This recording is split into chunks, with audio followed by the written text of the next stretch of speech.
Overflows. Life is rhythmic. When life is rhythmic, a new process begins. The process that is thus to evolve and begin its flow is love.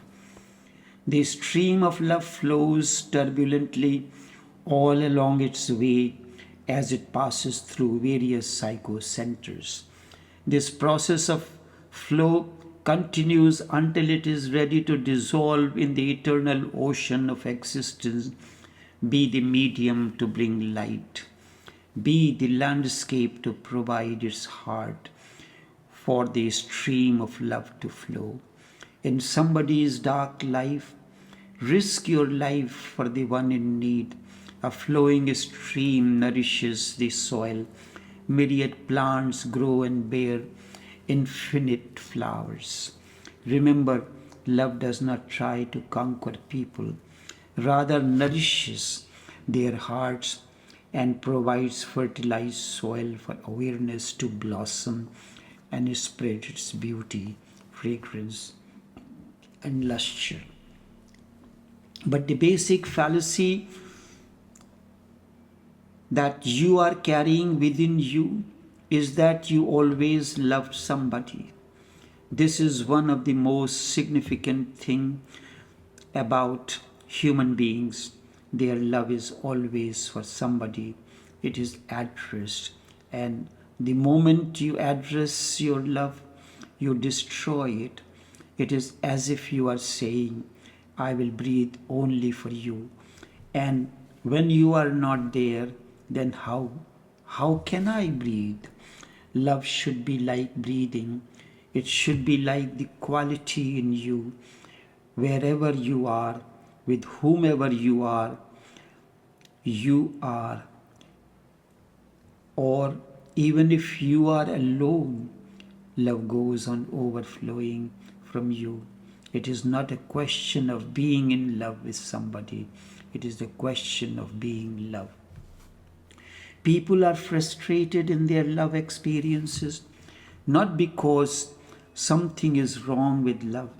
It is because you have narrowed down love to such a point that the ocean of love cannot remain there.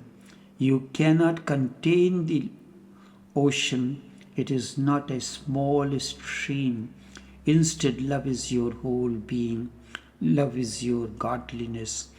One should think in terms of whether one is loving or not. The question of object of love does not arise. With your wife, you love your wife. With your children, you love your children. With your servant, you love your servant. With your friends, you love your friends. With the trees, you love trees. With the ocean, you love the ocean. You are love. Love is not dependent on the object, but love is the radiation of your subjectivity, a radiation of your soul, and the vaster the radiation, the greater is your soul. The wider is spread are the wings of your love, the bigger is the sky of your being. You have lived under a common fallacy of all human beings. Now you are asking, am I able to love you? Again the same fallacy. Just ask, am I able to become love? When you are in my presence, you need not think of loving me. Otherwise, you have not come out of your ordinary fallacies. Here you have to learn just being loving, or of course your love will reach me too. It will reach others as well. It will be a vibe surrounding you, spreading all over. And if so many people are simply broadcasting their love, their songs, their ecstasy, the whole place becomes a temple. There is no other way of making a temple than the whole area is filled with a new kind of energy and somebody is at a loss.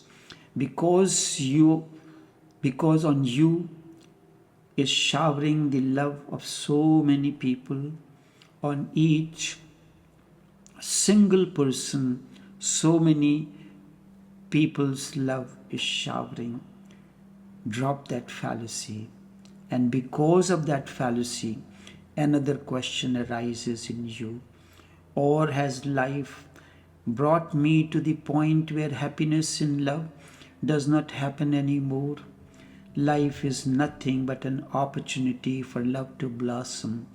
If you are alive, the opportunity is there, even to the last breath.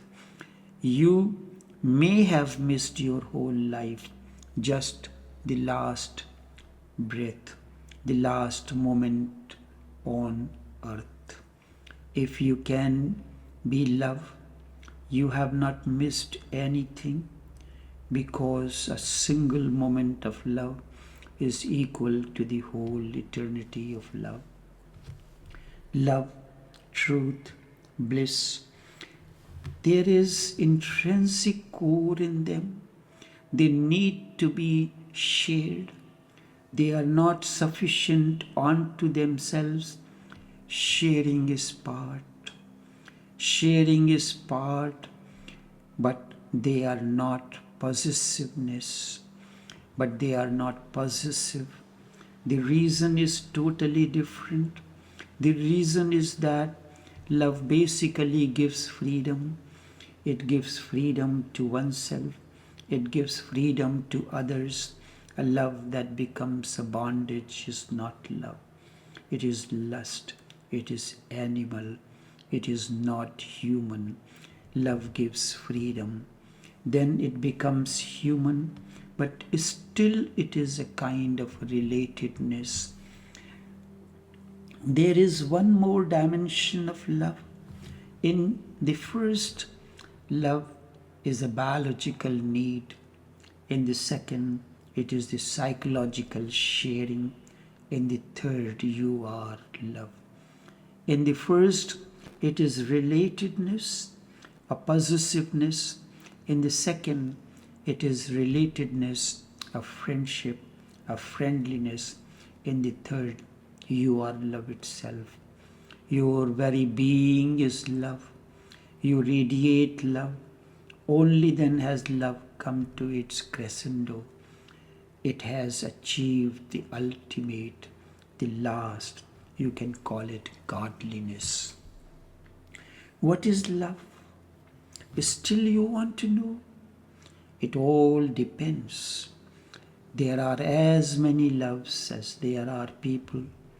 Love is a hierarchy rising from the lowest rung to the highest, from sex to superconsciousness, from deep within the womb to the ultimate blossoming. There are many, many layers, many planes of love. It all depends on you. If you are existing on the lowest rung, you have a totally different idea of love than the person who is existing on the highest rung. Love is the glory from eternity's sphere. Love is the glory from eternity's spheres, often mocked and disfigured by baser might. At the lowest, love is a kind of politics, power politics, wherever love is contaminated by the idea of dominance, by the idea of domination, it is politics. Whether you call it politics or not, the question is not the question. Whether you call it politics or not is not the question. It is political.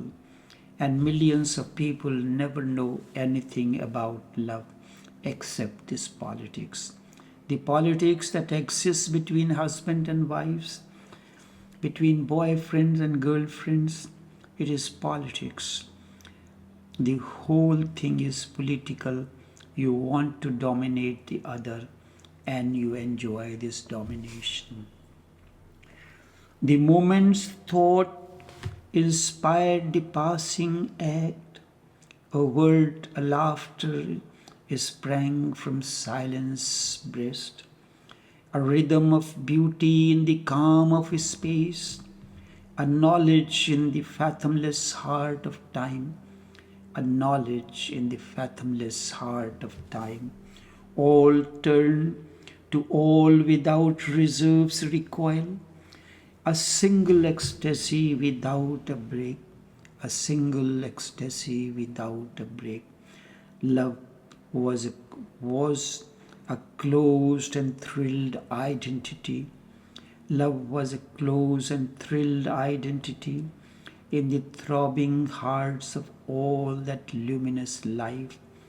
In the throbbing hearts of all that luminous life, a universal vision that unites, a sympathy of nerve replying to nerve, a sympathy of nerve replying to nerve, hearing that listens to thoughts' inner sound, hearing that listens to thoughts' inner silence, inner sound, and follows the rhythmic meaning of the heart, a touch that needs not hands to feel, to clasp, a touch that needs not hand to feel, to clasp.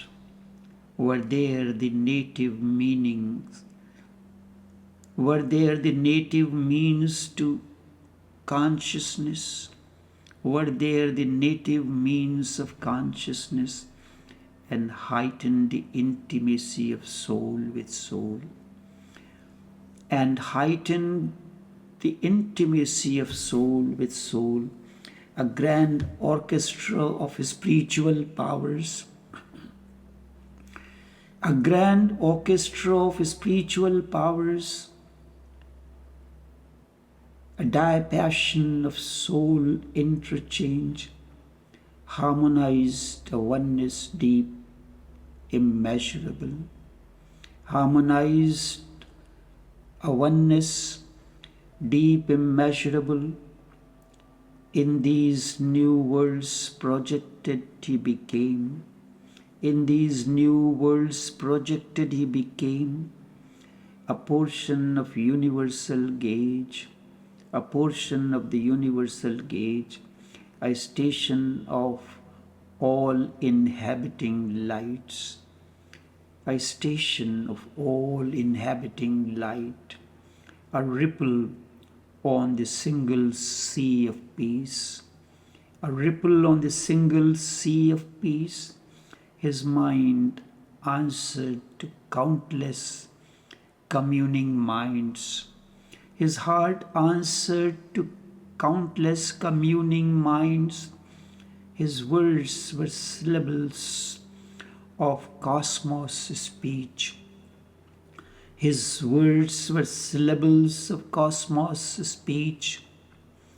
Thus continues the weaving, the rhythm of life, of love, of light.